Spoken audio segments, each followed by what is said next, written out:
লাগলো। ওই আগন্তুকের কথা তার কানে বাজতে লাগলো, আগামীকাল তোমার ইলমের আসল পরীক্ষা হবে। সকাল হলো। কামিল তার স্বভাব অনুযায়ী দোকান খুলতেই ঘোড়ার খুরের শব্দ শুনতে পেল। সে বাইরে উকি দিয়ে দেখল এবং তার পায়ের নিচের মাটি সরে গেল। রাজপ্রাসাদের প্রহরীরা তার দোকানের দিকে আসছিল। প্রহরীদের চেহারায় কঠোরতা ছিল এবং তাদের হাত তলোয়ারের মুঠে ছিল। সবচেয়ে সামনের প্রহরী কামিলের দোকানের সামনে ঘোড়া থামালো এবং কড়া গলায় বলল, জ্যোতিষী কামিল, মহামান্য বাদশাহ তোমাকে এখনই দরবারে হাজির হওয়ার নির্দেশ দিয়েছেন। যা কাজ করছো তা ফেলে রাখো এবং আমাদের সাথে চলো। কামিলের গলা শুকিয়ে গেল। তার সেই রাতের ব্যক্তির ভবিষ্যৎবাণী মনে পড়ে গেল। কাল বাদশাহ তোমাকে ডাকবেন তোমার জীবন ও মৃত্যুর ফয়সালা করার জন্য। তার হাত পা ঠান্ডা হয়ে গেল।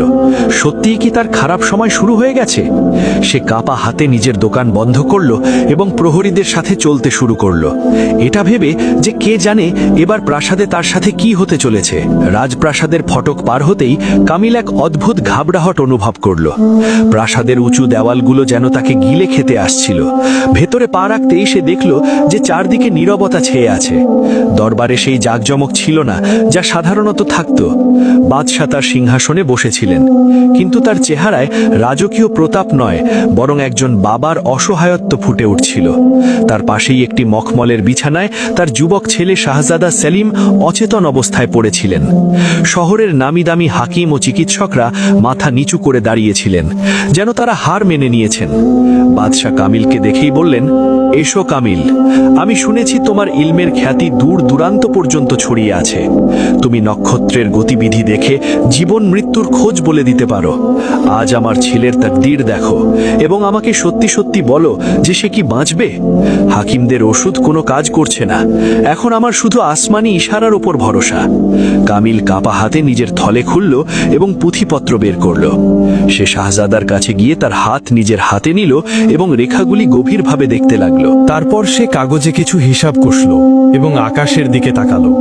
সে যতই হিসাব করছিল তার গায়ের রং ততই হলুদ হয়ে আসছিল, ফ্যাকাশে হয়ে যাচ্ছিল। তার ইলম চিৎকার করে বলছিল যে শাহজাদার জীবনের সুতো ছিঁড়তে চলেছে।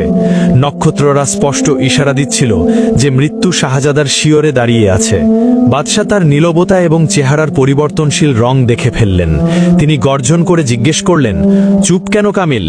যাই হোক না কেন সত্যিটা বলো, আমার ছেলে কি সুস্থ হয়ে যাবে? কামিলের গলায় কাঁটা বিঁধতে লাগলো। সে যদি সত্যিটা বলে তবে বাদশার রাগের শিকার হতে পারে, আর যদি মিথ্যা বলে তবে সন্ধ্যা নাগাদ তার গুমর ফাঁস হয়ে যাবে। সে সাহস সঞ্চার করল এবং কাঁপা কাঁপা গলায় বলল, মহামান্য বাদশাহ, জীবনের নিরাপত্তা পেলে কিছু আরজ করতে চাই। আমার ইলম কখনো মিথ্যা বলে না এবং নক্ষত্ররা কখনো ধোঁকা দেয় না, কিন্তু কি? পরিষ্কার করে বলো। বাদশাহ চিৎকার করে উঠলেন। কামিল মাথা নিচু করে বলল, নক্ষত্রদের আবর্তন খুব কঠিন। শাহজাদার আয়ুর পেয়ালা পূর্ণ হয়ে গেছে। আমার হিসাব অনুযায়ী আজ সন্ধ্যায় সূর্য ডোবার আগেই শাহজাদা তার শেষ নিঃশ্বাস ত্যাগ করবে। তাকে কোনো ওষুধ বা দোয়া বাঁচাতে পারবে না। এ কথা শুনতেই দরবারে হাহাকার পড়ে গেল। বাদশার পায়ের তলার মাটি সরে গেল। রাগ এবং দুঃখে তার চোখ লাল হয়ে গেল। তিনি খাপ থেকে তলোয়ার টেনে বের করলেন এবং কামিলের ঘাড়ে রাখলেন। হতভাগা, তোর জিভ কালো, তুই আমার ছেলের মৃত্যুর খবর শোনানোর সাহস কি করে পেলি? কামিল ভয়ে মাটিতে লুটিয়ে পড়ল এবং কাকুতি মিনতি করতে লাগলো, মহামান্য বাদশাহ, আমি তো সেটাই বলেছি যা নক্ষত্ররা আমাকে দেখিয়েছে। ভাগ্যের উপর আমার কোনো হাত নেই। বাদশাহ তলোয়ার সরিয়ে নিলেন, কিন্তু তার চোখে মৃত্যুর ছায়া ছিল। তিনি একটি ভয়ঙ্কর সিদ্ধান্ত শোনালেন, ঠিক আছে কামিল, আমরা সন্ধ্যা পর্যন্ত অপেক্ষা করব। সূর্য ডোবার পর্যন্ত যদি আমার ছেলে মারা যায় তবে তোমার কথা সত্যি বলে মানা হবে এবং তোমাকে পুরস্কার দেওয়া হবে। কিন্তু বাদশার গলা এবার আরো ভারী হয়ে গেল। আর যদি সূর্য ডুবে যায় এবং আমার ছেলে বেঁচে থাকে তাহলে তার মানে হবে যে তোমার ইলম মিথ্যা এবং তুমি একজন প্রতারক। সেক্ষেত্রে আমি সেই মুহূর্তেই তোমার শিরচ্ছেদ করব।